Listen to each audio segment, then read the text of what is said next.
Saya harap saudara di rumah hari jaga kesehatan ya. Tolong jangan suka kemana-mana kalau tidak penting ya. Jangan kumpul-kumpul, pesta-pesta, jangan ya. Sabar sedikit ya. Oke, kita mau baca firman Tuhan yang terdapat di Yakobus 5 ya, ayat 16. Karena itu hendaklah kamu saling mengaku dosamu dan saling mendoakan supaya kamu sembuh. Dan orang yang benar bila dengan yakin didoakan sangat besar kuasanya. Aku suka dengan ayat ini. Doa orang yang benar bila dengan yakin didoakan sangat besar kuasanya. Mari kita sama-sama berdoa. Tuhan Yesus, terima kasih Tuhan atas firman Kau yang begitu luar biasa. Berkatilah kami hari ini, urapi kami Tuhan, berkati hamba Engkau yang menyampaikan, kuatkan kami semua yang mendengar, supaya kami semuanya bisa disegarkan oleh firman Engkau dalam nama Engkau Tuhan. Banyak sekali di firman Tuhan mengatakan kepada kita bahwa doa itu penting. Nah, karena itu sebelum kita datang doa, mari kita ngaku dulu kesalahan kita, dosa kita, atau apapun yang kita lakukan kemungkinan dengan tidak sengaja ataupun sengaja, minta Tuhan Yesus ampunin kami. Hari ini Tuhan mengatakan doa itu akan merubah. Tuhan akan mendengarkan doa kita. Ya, nah di Jeremia juga ada dikatakan kalau memang kita datang berdoa, Tuhan akan mendengar dengan datang mendengar permintaan kita dan doa kita. Di perjanjian lama Tuhan janji begitu. Nah, hari ini kita mau lihat ada satu hal yang luar biasa, yaitu manfaatnya membaca Alkitab bagi kesehatan kita dan juga doa. Ya, saya sedikit kaget ya dengan ini.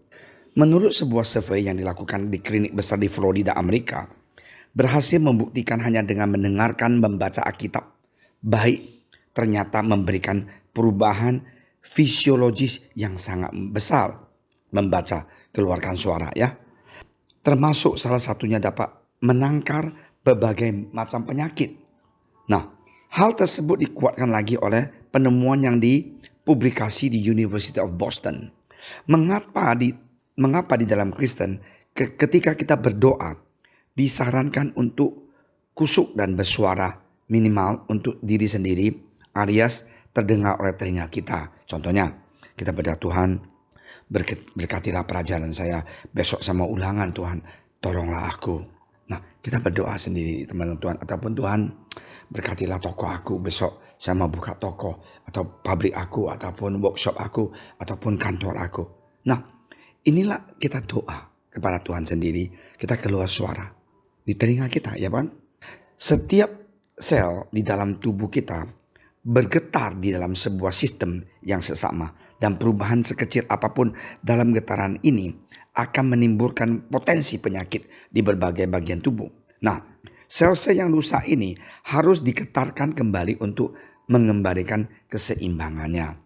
Lucu ya, hal tersebut artinya harus dengar dengan apa? Suara. Jadi waktu kita berdoa sendiri, kita keluarkan suara.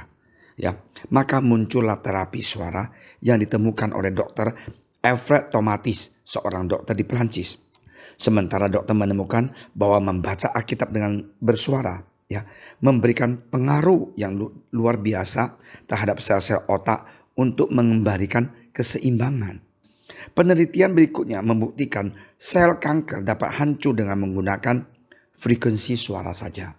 Dan kembali terbukti bahwa membaca Alkitab memiliki dampak hebat dalam proses menyembuhkan penyakit sekalibel kanker. Virus dan kuman berhenti bergetar saat dibacakan ayat-ayat Alkitab, dan di saat yang sama sel-sel sehat menjadi aktif, mengembalikan keseimbangan program yang terganggu tadi.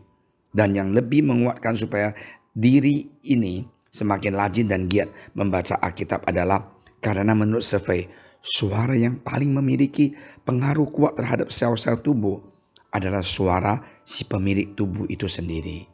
Nah, inilah saya luar biasa membaca artikel ini dan merasakan Tuhan baik banget ya dengan kita.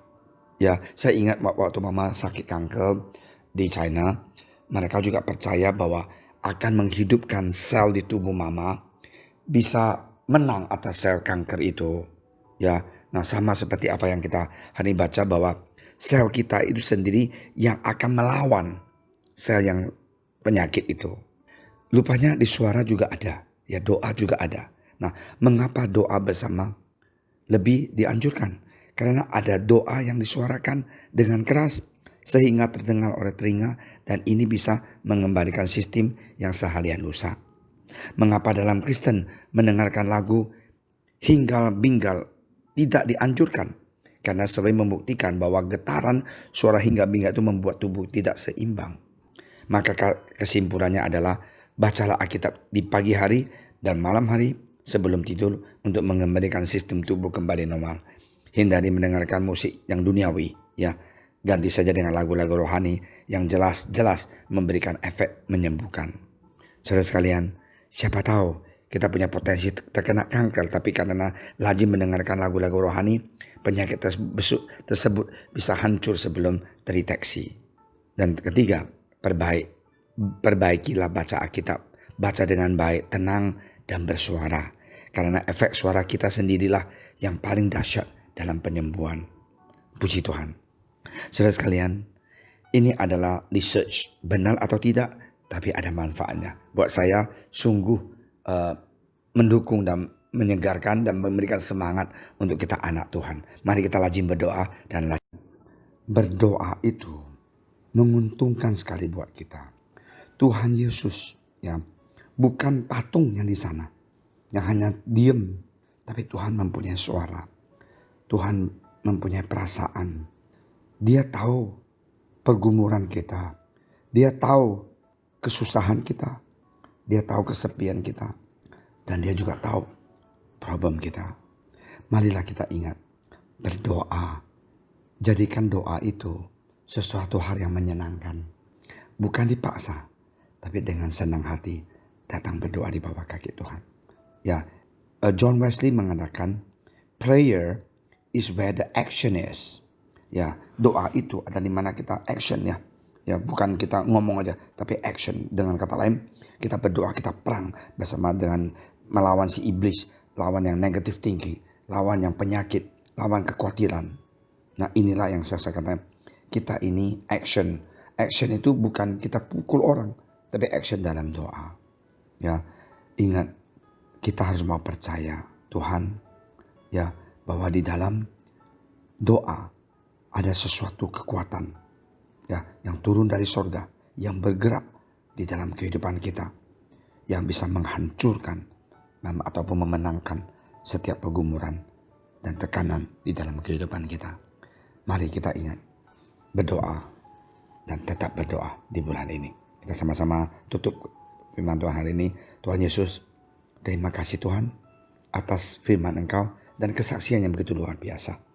Dan kami ingat, Tuhan, kami memang harus mau ngaku di hadapan Engkau. Kami adalah orang yang salah dan berdosa sebelum kami berdoa. Karena jikalau kami ngaku dan Tuhan akan mengampuni kami dan doa kami pasti akan didengarkan oleh Tuhan. Terima kasih Tuhan Yesus. Sekali lagi berkatilah jemaat JSS dimanapun mereka berada. Tolonglah mereka, lindungi mereka, jaga kesehatan mereka. Kami juga berdoa untuk Bapak Presiden dan juga semua dokter dan suster Tuhan. Berkatilah kesehatan mereka. Yang untuk mereka yang kena sakit COVID-19, sembuhkan mereka, ikut campur tangan dalam kehidupan mereka. Doa